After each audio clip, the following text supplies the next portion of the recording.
So this idea of discriminatory beliefs about obese people, and one of the things that I'm really passionate about getting the word out on is that I think everyone knows that there's a large portion of the thin population that has discriminatory beliefs towards obese people.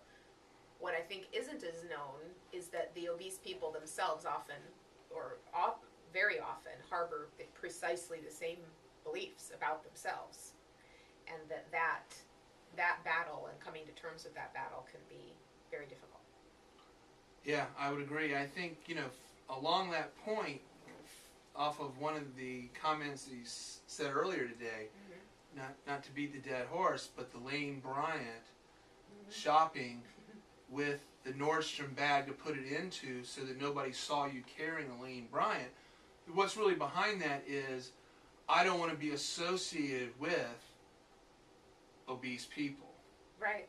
I mean, because I've done the exact same thing with Big and Tall stores, and it's not even like when I'm hiding food, or not eating in public. Right. I don't want to, and of course, the ridiculous portion of that is, I can't hide that I'm, 400 pounds or whatever when I'm walking around. But I don't want to be associated with those people, and I know that looking back, that was, definitely something for me. As I examined friends that I had, I often, I don't know that I did it subconsciously or consciously, but, associated myself with thin people. Yeah, that's a really interesting phenomenon.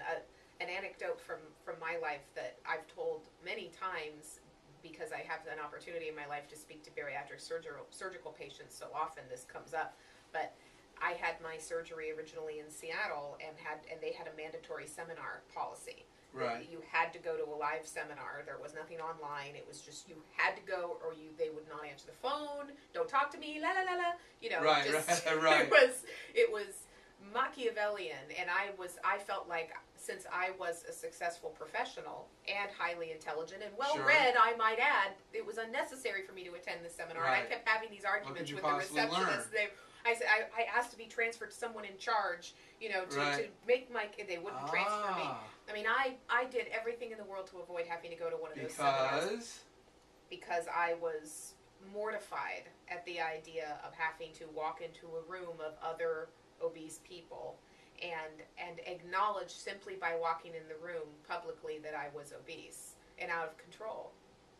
And it was very, very painful to me. And going to the seminar, it was so anxiety provoking, and I was so worried. The irony, I was so worried that any of my colleagues or people that I knew professionally would find out that I was there. Like, God forbid, without even thinking that if they were there, they were probably also obese. Oh, I hadn't thought about that angle. That didn't even occur to me. It didn't matter, just so long as that it wasn't known that I went to this thing, and it was enormously important to me that I had complete anonymity. Of course, obviously that's changed, clearly.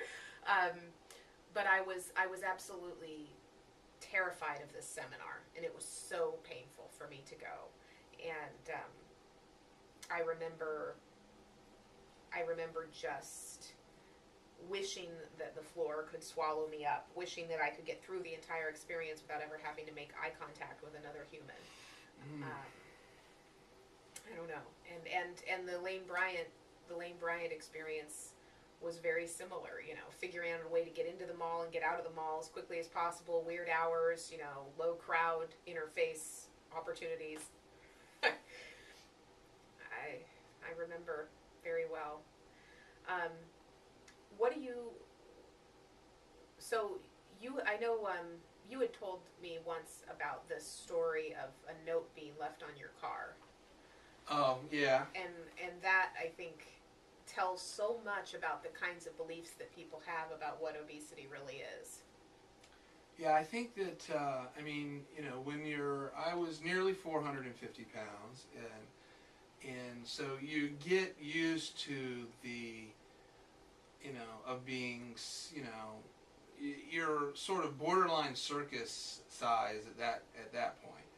and so you get used to, you know, people either staring or purposely not looking you in the eye, looking away, or small children that are, you know, curious, you know, and that type of thing. So, and you can sense in some people, you know, compassion, but of course it registers internally as pity.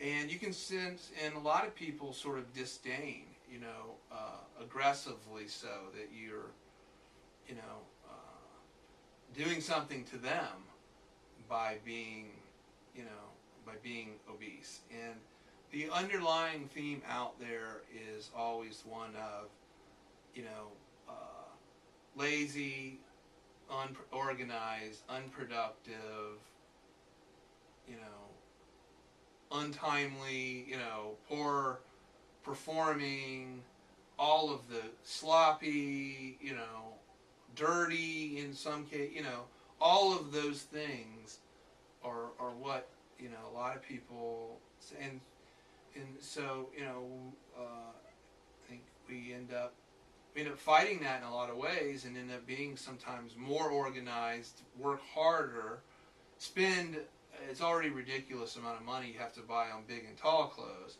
but you know, to make it even look relatively presentable, you often have to buy the best of the best of the best. So instead of a dress shirt for a man, for example, a decent, solid quality one might be $40, but to buy a solid quality big and tall one, you know, you'll be looking at $140. You know, and then you multiply it times 5, you know, so we have to go out of our way. You know, I have to have, you know, a Mont Blanc pen. Oh, I know exactly what you mean. Or the slickest phone, or the slickest briefcase, or the better car. So there's a lot of that going on, and you do reach a point where you kind of start to think, how much of this is in my own head, and how much of this is reality? You know, are they really disdainful? Do they really feel that way? Is it a lot of people, or am I just internalizing my own self-loathing? Sure, that's a great, which we all have. You know, are you projecting your own feelings on others, them, or are they really feeling those things? Exactly. After my surgery, actually, when I was already had lost probably 60 pounds or so. So, I mean, I'm down like, you know, 380-ish, which at the time, you know, I almost feel like I'm skipping around. I'm like, where did the rest of me go, you know? Yeah. But I pulled into a parking lot. I have a handicap sticker. I have, for my car, I have, unrelated to the obesity, I have lung disease.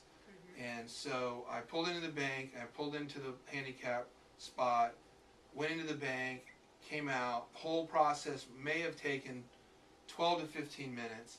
There is another handicap spot next to me that is empty when I go in, and it's empty when I come out.